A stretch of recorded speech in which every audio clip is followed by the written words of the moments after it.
Back to Football Talks. Good morning, 19th of January. We're going through all of the papers from this Sunday morning, all of the headline hitting news around the Premier League. We've got big news coming out from all of the top clubs. We're going to scour through it. We're going to get your live comments in. Welcome along to Football Talks, everybody. Please do jam-pack that live comment section with all of your thoughts on everything we're getting through on the show this morning. If you have just come across from FUTV and are here for the first time, welcome along. Please do give the video a like, get involved, and enjoy the show, everybody. It's brand new. Obviously, we are still in our infancy on the channel, so this is a regular show that we do on the channel every single Sunday morning, unless I'm out at a football game or something like that, which is kind of strange if it would be at this early in the morning. But yeah, we have got you covered on all news surrounding every single Premier League club of significance anyway. I don't mean that in the club and their standing. I just mean in terms of how big the news is. We're going to talk about that. And we are starting today's show off with Manchester City. Of course we are. And everything that's going on. And it's an exclusive in the Daily Mirror this morning that I want to talk about and read to you all about. Give me your comments on all of this and your thoughts. What is your thinking? Where are you at right now with this situation? I'm going to read through a big part of it for you so you know exactly where we're actually at with it, and then just tell me your gut feeling right now and how you feel this is going to go down and what's actually going to happen with Manchester City. But Manchester City's £1 billion splurge signals the end of historic Premier League charges chase. This is from the Daily Mirror. Manchester City are set to complete a number of major signings in the January transfer window, including Kuzminov and Eintracht Frankfurt forward Omar Mamouche. Manchester City's spectacular £1 billion plus spending spree is being seen as a clear sign that the champions have won their legal battle with the Premier League. City have embarked on a transfer window splurge that could see up to 6 new players arrive at the Etihad this month for a cost of £250 million. The reigning champions have also committed £240 million after agreeing a new contract with Erling Haaland that will see the Norwegian paid 500 grand a week wage basic for the next decade. Oh my days. I'm just going to go into a little bit more on this quickly before we get your comments. But City's Abu Dhabi and American owners have already spent $300 million to build a new stand, hotel and leisure complex at the north end of the Etihad Stadium. And they also invested heavily in a $450 million co-op live arena, state-of-the-art concert venue that is the biggest in the country with a 20,500 capacity.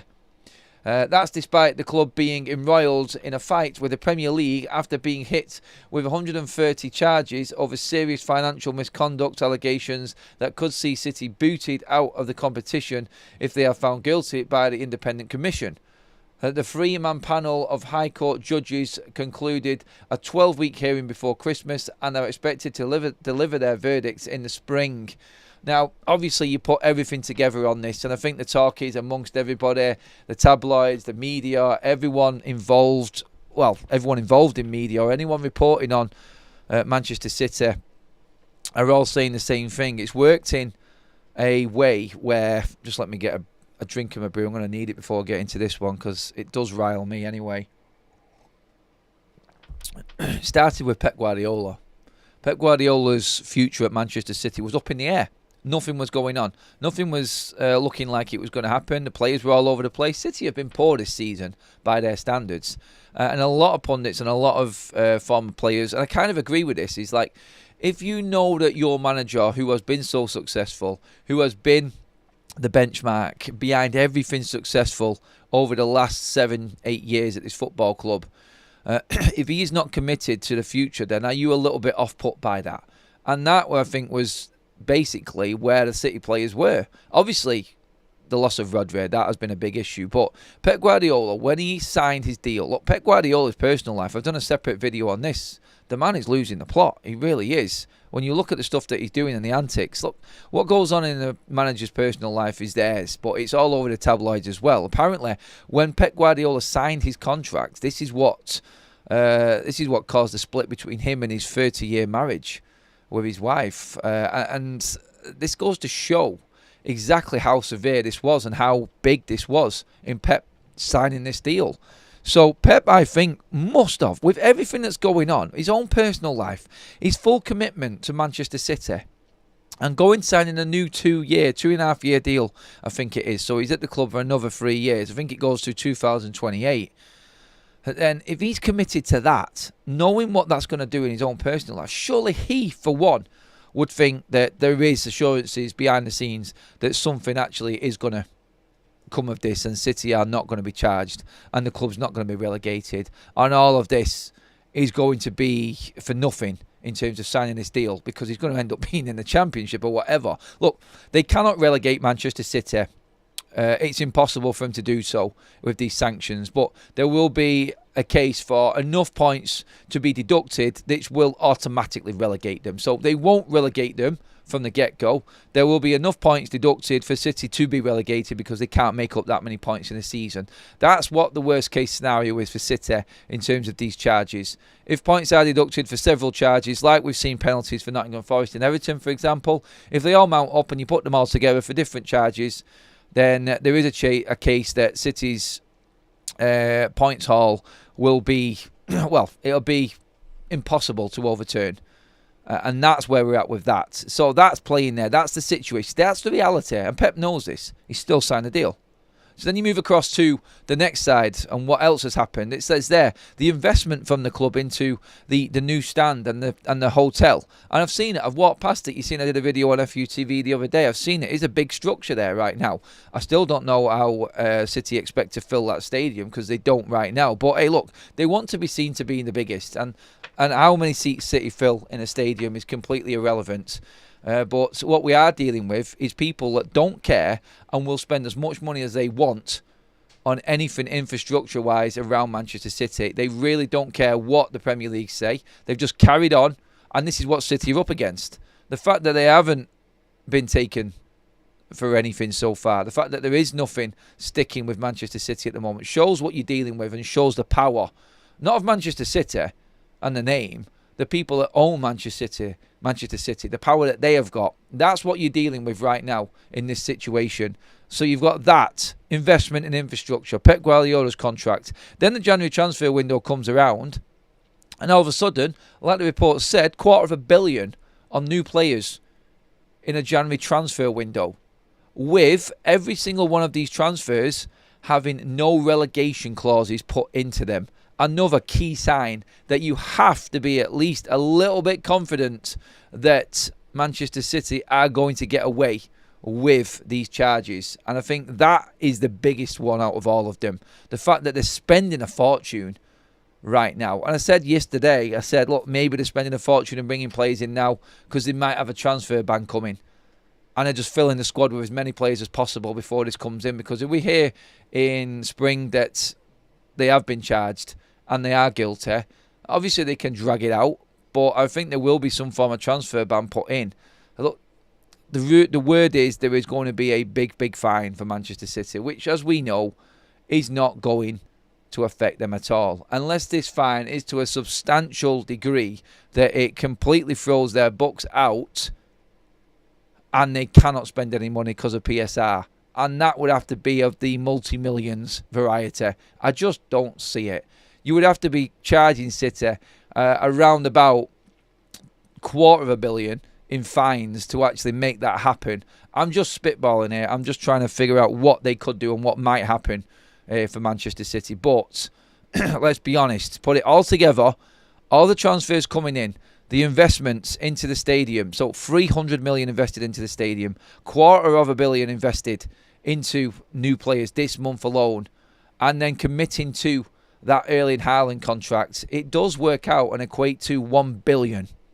That's like the biggest middle finger up at the Premier League ever, is it not? And why would you do that if you knew you had impending charges and you were guilty? How they know, I don't know. Like this three-man panel that's actually the independent commission, three-man panel, which judging Manchester City on this. Is there a word coming from that? How have they found out? Or are they just playing the biggest bluff ever right now? I honestly don't think right now that City care. That's my gut feeling. I really don't. I think they think they're a rule to their own. And you know what? In a way, City doing what they're doing, the amount of money that's in the Premier League right now anyway, I think this could have a massive, massive impact on PSR and the Premier League, because nobody is going to play by the rules if City get away with this. I don't think anything changes at all. The Premier League would be in uproar, I think, and its members, and I think this is the problem that the Premier League is going to have to deal with right now. I've heard many a podcast, many of interviews, many of people talking about this, and everyone says the same thing. PSR and the Premier League's rules get scrapped completely if City win this case. So what happens then? Well, all other clubs, like Arsenal, like Newcastle, Liverpool, rich-owned football clubs, Manchester United as well, do they just go out and say, sod this, I'm just going to start spending money? And then you have that ripple effect, and all of these rich owners at football clubs, Nottingham Forest for interest, and their rich ownership model. Everybody's got big owners in the Premier League. Aston Villa the same. They would just go out then and go, all right, do you know what? They're getting away with it. They can do what they want. We have been obeying these rules. I guarantee you, the next big movers, if City are found not guilty in all of this and they get away with it, watch what the Saudis do at Newcastle. I think they will test the PSR rules. I think they'll go, do you know what? Let's spend some money. Let's spend some money. Let's show our power. And then we'll deal with the Premier League. And do you know what? We'll take the Premier League to court for 4 years. This is the problem that they're going to get right now. And teams and clubs will start to fight back on this, I feel. And I think that's the problem that this is going to create. If the Premier League don't win this battle, then we are all in a little bit of trouble. Well, don't get me wrong. As a United fan, I will look at this and say Jim Radcliffe all of a sudden will have to show his hand and go and dip into his own finance if he wants Man United to be this big club again. United will be able to spend big again. This is what it's going to cause, and it's going to bring back everything all over again. Obviously, financial fair play will stay, which is the European financial fair play rules if you're in European competitions, and that stays as it is. But the PSR and the domestic game, well, I think that gets completely ripped up and everything has to be discussed again. I think it will be turmoil. I think it would be absolutely stupid. And everybody will have in their say on it. But yeah, I do believe that this is going to end up being a win for Manchester City at the moment. From everything that's been said, I just can't see it happening. How many years did Chelsea get a ban from the transfer window for? That should happen as well as a significant amount of point deductions. Yeah, I mean, a transfer ban may affect Manchester City. It would. This is why I think they're going all out now. I think worst case scenario for City, look, they don't get point deductions, but they get a transfer ban. So let's just go and spend as much as we possibly can now. Maybe they already know what's coming. I don't know. Football is that corrupt. I think it could actually be that. It could actually be at that point already. Either way, I don't think City are getting relegated. I don't think they're getting point deductions. That's what I think is happening right now. Over 200 people in the room. Thank you so much. A record for the paper round here on Football Talks. Make sure that you give the video a like as well, everybody. And let's get into some more news on what's going on around the world of football right now. I mean, City's charges and what's happening. City can go out and spend what they want. Like, I mean, you look at other clubs right now. Like, honestly, I feel like there's that much money now in the Premier League. There's that much money floating around. I think PSR is going to become irrelevant sooner or later. I really do. I think even when the squad ratio... I think what will happen, I think the squad ratio rule will kick in for PSR, which is a completely different financial fair play setup. And I just look at that coming in sooner now. I think as soon as the City case is done, everything's out in the open. Everybody knows what's happening with City. I think I think PSR changes to the squad ratio rule, which is where you take a certain percentage of what you earn, and that's how much you can spend. So basically, how much you actually earn with your squad wages, how much percentage of your squad wages is coming out of your revenue, and then you spend the rest. It's something around that squad ratio rule. It's a new rule that comes in. It basically benefits anybody who's got massive, massive revenues. So United, for instance, would be quids in with the squad ratio rule because they earn so much revenue. Obviously, we've got debts coming out of our eyeballs, Manchester United, and we can't spend at the moment because of it. But in these new rules, it would open up Manchester United's coffers completely. and we would be able to spend exactly how much we wanted, I think, on every window, to a certain degree, obviously, keeping it sort of safe within the guidelines still, but it would definitely mean that you wouldn't have windows like this where you're scraping by the PSR line, and that, I don't think that is going to ever happen again. Squad ratio rules benefit all of the big clubs. Tottenham, their revenues, Arsenal, big stadiums, big match day revenues, clubs like this. Newcastle's revenue isn't very high, so it would still hamper them. But yeah, City would benefit, United, Arsenal, Liverpool, big revenue football clubs, definitely, with the new rule that's coming in. I think that will happen instantly as soon as this actually comes out about Manchester City and we get an actual result out of it. Okay, I want to talk about the football and what happened yesterday on the pitch, actually. I wanted to just get into that before I forgot, because there's been a little bit of debate. I mean, it was a no-brainer for me, and a stonewall handball. Now, Arsenal, the bottle jobs of the Premier League when it comes to winning trophies. Sounds a bit harsh, doesn't it? They actually are a decent club. They are performing well. They are consistently up there in the top 4, so we can't really question that. I think what everybody's questioning about Arteta and Arsenal right now is that they will never win a trophy. And I think that's a valid point. Like, what, we're now 5 years in? Still no trophy? And he can count as many Charity Shields as he wants. And that FA Cup, which he inherited off beating Unai Emery when he first came through. But he has not won anything yet, Arteta. And again last night against Aston Villa, 2-0 up, chance to come back into the race and keep on the coattails of Liverpool, and they bottled it, completely bottled it. So I'm asking the question in the chat, was that a handball? We've got a poll up in the chat right now as well. Was the Havertz incident yesterday handball? Question mark. Couldn't tell. 22% of you have said you couldn't tell. 12% of you have said no, it's not handball. And 66% of you have said yes, handball. Look, it hit his hand, which took the ball away from Emi Martinez.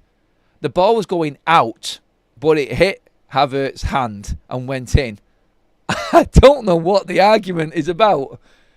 It's a stonewall, handball, goal disallowed. What is the debate? There is no debate, surely. I cannot believe it's even being discussed. Arsenal fans, like, oh my days, like, how you can even feel like that is not a handball. Justice, I think, really there, because I thought Aston Villa did excellent in that game to come back. It looked like they were down and out, but credit to them, credit to Unai Emery again going back to Arsenal and really putting a dent in the title charge. I mean, that man knows how to get his revenge, does he not? Unai Emery definitely got one over on Arsenal and Arteta again yesterday. Them Arsenal fans must hate Unai Emery and Aston Villa right now. What a bogey side they are. They were the team that actually dented their chances last season as well, don't forget. In the latter stages of the league and that charge. That win that they got at the Emirates completely derailed Arsenal, and that did turn out to be the points dropped which lost them the title. So, yes, Aston Villa going at it again. But in terms of that handball, the rules state, look, if the player that scored the goal uses his hand in any way to score the goal or in the process of scoring the goal, it's a handball. So, for instance, if that ball had hit a player in close proximity, gone to Havertz and he put it in the net, it wouldn't have been a handball and the goal would have stood. It would have stayed with the on-field decision, which was goal. So, when you look at it that way, I think it's quite simple. The ball was going wide. I think that was proven on the camera angles. It hit Havertz's hand and went in, completely wrong-footing Emi Martinez in the Villa goal. It has to be a handball. There is no way, there's not a chance that that is not a handball. And I thought the right decision in the end was made, and Villa took a very, very creditable and deserved draw. Let's get into the comments on this one. And let's see. Havertz handball was no different to the one that they got against United with De Ligt. Which one was that in terms of handball? I can't remember it now, actually. Of course, that is handball, says Don't Know Football. It's... I couldn't tell because I haven't seen it, says Basil Wazzle. Take it from us, Basil. It was a handball. I think we can all say that. Glenn C says, Didn't they say 2024-25, this is the last year of PSR anyway? I thought from 2025-26 it changed to squad cost basis, going back to that City story. Yes, I did just say that as well, mate. It is, Glenn. It is going to be the last season of it. 5 years in a trophy desert for Arsenal. AFTV forever. Best viewing on YouTube, apart from here, Brendan, obviously. Make sure you get that in as well. Yeah. No, it was quality just to see decisions go against Mikel Arteta. Honestly, it sounds like I've got like this vendetta against Arteta, but he doesn't help himself. He comes across, I think he's a good manager. I do. I think he's a good coach. But honestly, right now, he's more focused on his set-piece coach than him. All the focus on Arteta is what he comes with out off the pitch and what he comes out with excuse-wise, and not for the football that's being played. And this tells you something. This tells me that this guy is starting to feel it, and he's starting to lose it. He knows he's not going to win this league. Again, City drop off completely, like falling off a cliff, and he still can't get anywhere near. They've been the only team for 2 seasons to get anywhere near Pep City. And when Pep City fall off, Arsenal are still 9 points behind, maybe 10 with the game in hand, of Liverpool now at the top, with a new manager coming in after Klopp has left. He thought he'd never want to win the league with Klopp and Pep still at the helm. Klopp's gone. Pep's fallen off a cliff, and Arsenal are nowhere to be seen. And that, I think, is getting to him right now. Being booked for moaning about a throw-in. A throw-in. He is losing it. And it's starting... I think now you need to start getting concerned for Mikel Arteta. I do. I think that's the stage of what we're at right now with Arteta. I think he is losing it. I think his comments coming out after the games are of a man that is under real pressure. And I don't really think he knows how to rectify the problem that Arsenal have got. And this mentality block of them not being able to get over the line. I really do. And I completely agree. I think Villa deserved a draw last night. I thought they played excellent. I thought they battled it out. Great management and substitutions again from Unai Emery. And when you look at them losing Amadou Onana as well in that game, midway through the game, and having to adapt to that and bringing on academy players, credit to Aston Villa. Massive credit. Great result for them. And Arsenal definitely struggling again. Don't forget, please give the video a like, everybody. Let's get up to as many as we possibly can. Well over 200 in the room with us right now. Best numbers we've had so far on the paper round. We got our best watch-along viewers yesterday. The channel is growing. Really appreciate you all being part of it. If you have subscribed, welcome along to the channel. Do get involved in the chat. We do like to have a good conversation about everything going on in football. Arteta admits Saliba concern as Arsenal face huge injury blow after Aston Villa. It now looks, I've not seen this one yet, but in terms of Arsenal, just to finish up on them as well, William Saliba missed Arsenal's 2-2 draw with Aston Villa because of a hamstring injury, and Mikel Arteta provided a concerning update on his star defender post-match. Arteta admits Arsenal very worried as they await the results of a scan on William Saliba's hamstring injury. Saliba, 23, missed the Gunners' 2-2 draw home 2-2 draw with Aston Villa, which further dented the Premier League title chances. Arteta confirmed pre-match that the star had felt some tightness as midfielder Thomas Partey dropped into defence. Speaking after Saturday's draw, Arteta said shed more light on the situation. Tomorrow we will have more information. Tomorrow we will have another test on him and it will be more clear, the Gunners boss revealed. Asked if he was worried, Arteta replied, yeah, for sure, especially with the numbers that we have in the squad and are looking at our bench. I'm very, very worried.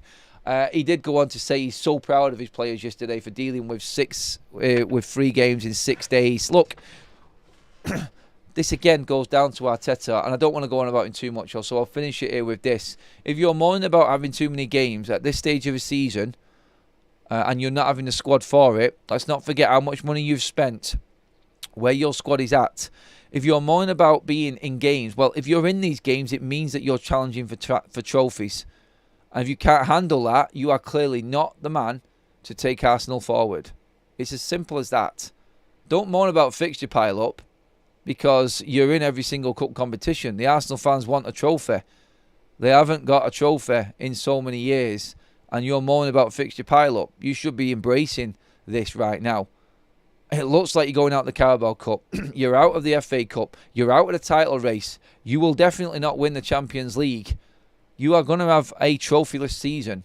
You have to accept that. And I think he has, but he doesn't want to say it. And of course he won't say it, especially when he's facing the media and it's only January. But I think that reality is inside all of Arsenal fans right now. And I think it oozes out of that manager, Mikel Arteta. Personally, for me, I think their season is over. Apart from challenging for top 4, which I do believe Arsenal are in a fight for right now. I said it yesterday. I'll say it again today. I think Arsenal are not in a title race. I think they're in a top 4 race. I do. I think the title is over. Liverpool's, I think it's done. I really do. They got over their slump yesterday, Liverpool, with a Darwin Núñez double in injury time. I watched the game here on Football Talks. Brentford were brilliant. They really were. They didn't deserve to lose that game, even though Liverpool had some 30-plus shots. I think it was a record on Opta for the amount of attempts on goal from Liverpool. And they did have a lot, but they hardly hit the target. And their shot ratio and conversion ratio was shocking. But that's the difference. And people have seen comments coming up. When you've got an £80 million striker coming on off the bench to win you the game, this was an Arsenal side of things, to win you a game in injury time. There's the difference. Look where Arsenal are at. Look where Liverpool are at. What I would say to that is, look what Liverpool have spent. Look what Arsenal have spent. I think it's very similar. And, yeah, so you've got a few injuries. This is the problem. When you don't rotate, when you're playing players continuously, you've got to be able to manage it. You have to be able to manage the situation. I don't think Arteta has got it in him. I really don't. I think, like I said, I do think he's a good coach, but Liverpool yesterday won the league for me with that result. That was a massive moment. Núñez as well, obviously target of much transfer talk.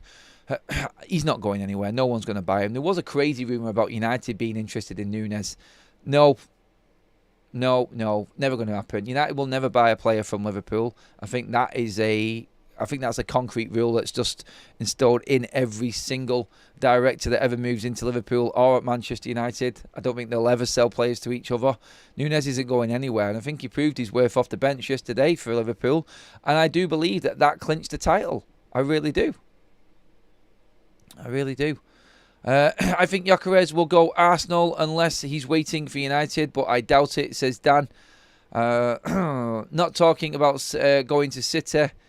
I'm not sure what. Oh, you're talking about someone else in the chat there. Sorry. I agree, Adam. Arsenal chasing top 4. They have blown it yet again. Arsenal is not chasing top 4. They will definitely finish inside it. No, they're chasing top 4, mate.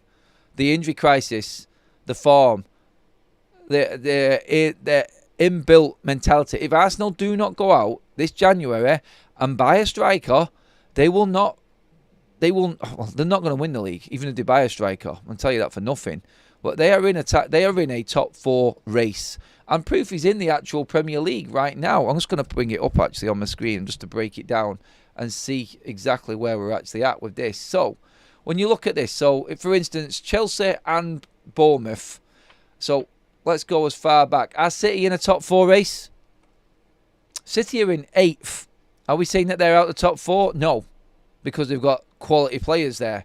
So from 8th to Arsenal in 2nd, you've got 7 teams all challenging for them 3 places. I think Arsenal are well and truly in a top 4 race. When you look at Chelsea, who have got a game in hand on Arsenal, who are 7 points behind them. If Chelsea win their game in hand against Wolves at home tomorrow, they are 4 points behind Arsenal. And they are in 5th.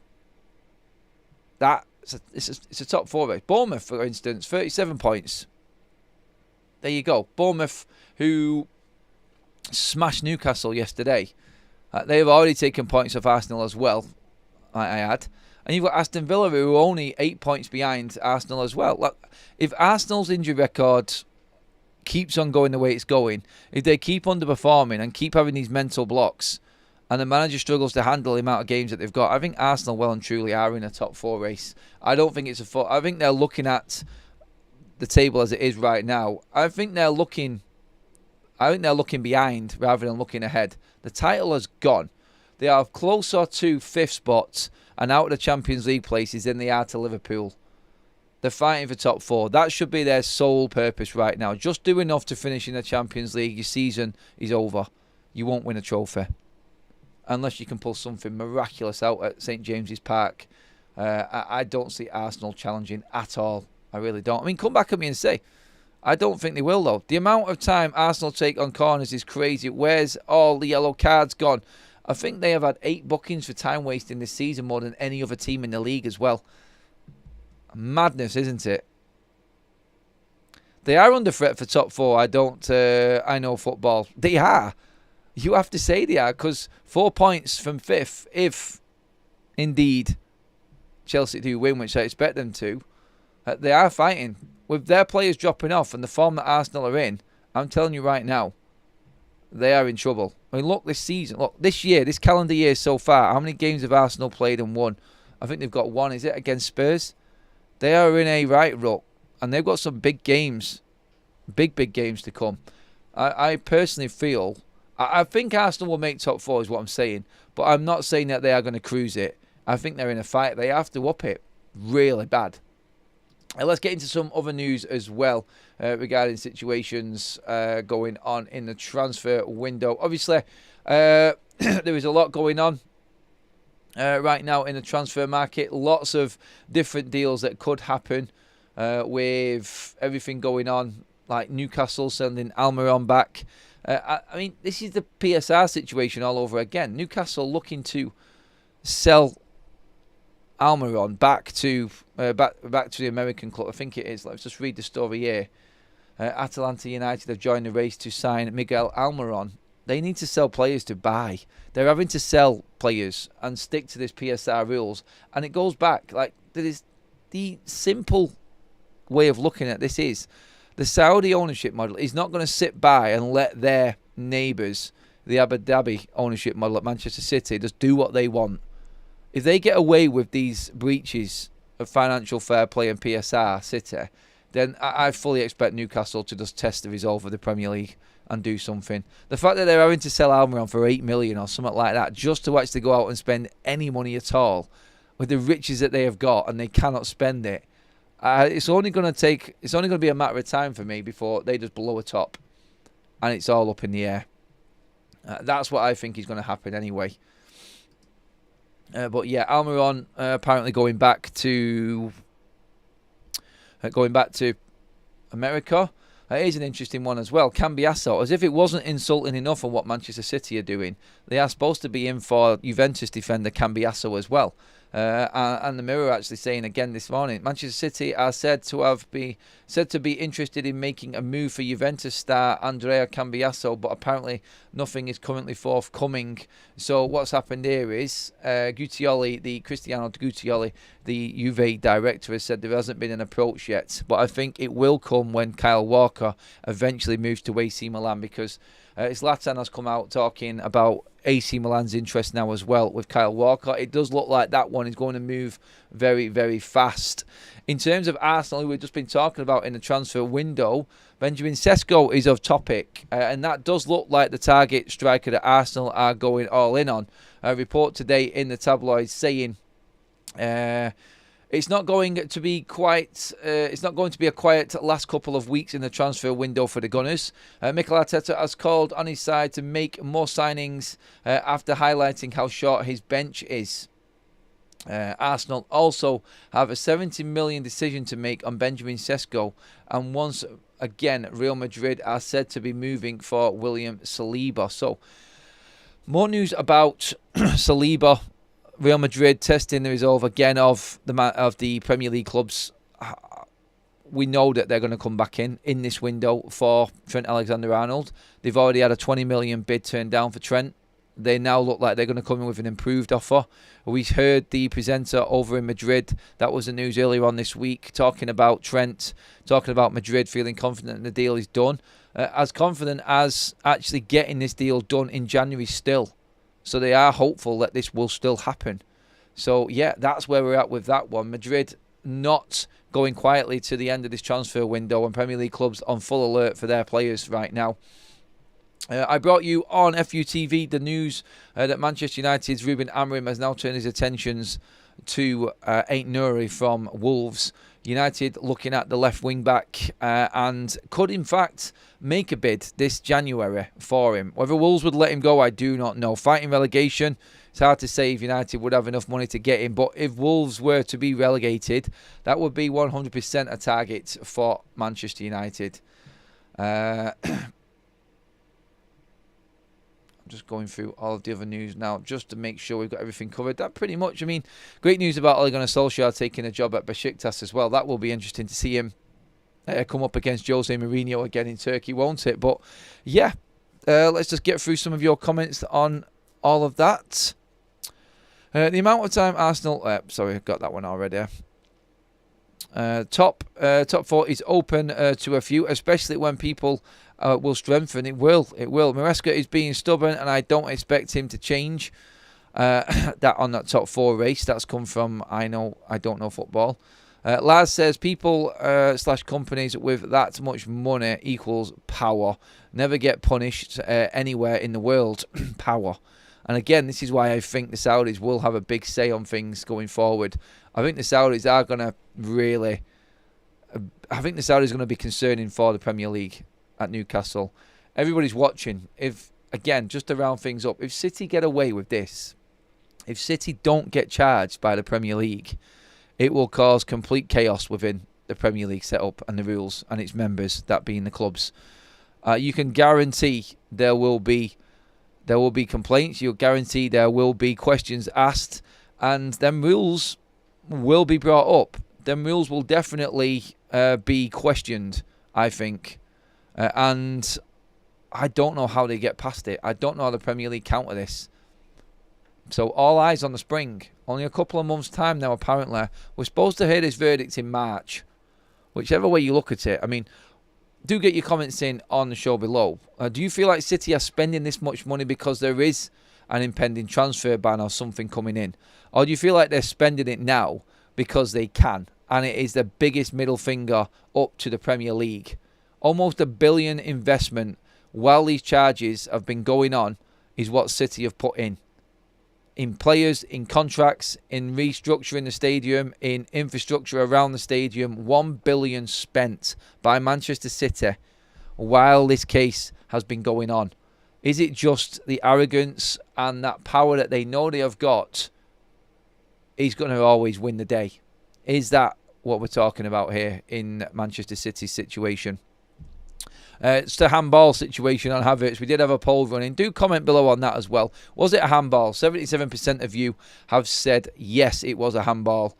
12% couldn't tell, and no, 12% also. I was going to finish that poll up as well. Is Arsenal's season over? Comment below. Let me know. Is Arsenal's season over right now? They're not going to win the Carabao Cup. They're out of the FA Cup. They can't win the Champions League with that squad that they've got. And the title is over. Liverpool are too far ahead. Yesterday's result against Aston Villa pretty much confirms that with the squad, with the manager and what he's doing right now and how he's losing the plot and how they are mentally struggling to see out games, is that proof that Arsenal's season is well and truly over, everybody? Please do tell me in the comments on that one as well. What do you reckon, and here's one for you, what do you reckon the biggest transfer fee is going to be for a Premier League club? Is it going to be City's bid on Mamouche? Is anyone going to beat that £50 million mark for that and that transfer? Talk to me. Get into the comments section. Let me know what you feel on that one. And, of course, I'm just going to try and get back to as many of them comments as I possibly can. Yeah, but that pretty much rounds up the paper round, everybody. I just want to say a massive thank you again to everybody for jumping in on the channel. If you haven't subscribed already, please do. We've had 75 likes. If you could give the video a like if you haven't already, it'd be great to get to 100 likes on a paper round show. That would be fantastic. So if you could just give the video a like, that would be great. We are just starting this channel out. We're only into the first few weeks of it, and it's going really well. We're loving the amount of people jumping across from FUTV, but we are building the community up as well. So please do get involved. Make sure that you do like the video. Make sure that you get your comments in as well. And we will obviously be rolling out more content. Let me know in the comments if there's a type of show that you want to do as well, because I think that's important. With us building from scratch, we can make this what we want, and I want it to be a community channel as well, where everyone's involved in it. So yeah, please do. Comments just come in live there. Any updates on the Man City legal battle? Do go back to the start of the video. That is where all of the City information is as well. So yeah, if you are looking to catch up on any of the topics that we've talked about, City at the start, then we talk a bit about Arsenal, and then into all of the transfer gossip and everything else going on. I'll be back on FUTV later as well, if you are following that channel, with all of the news, aftermath of Manchester United's day today. Big day in the Premier League, big games coming up as well. But for now, that is it, everybody. Thank you so much. Give the video a like, subscribe to the channel, and I'll see you all in the next video. Cheers, guys.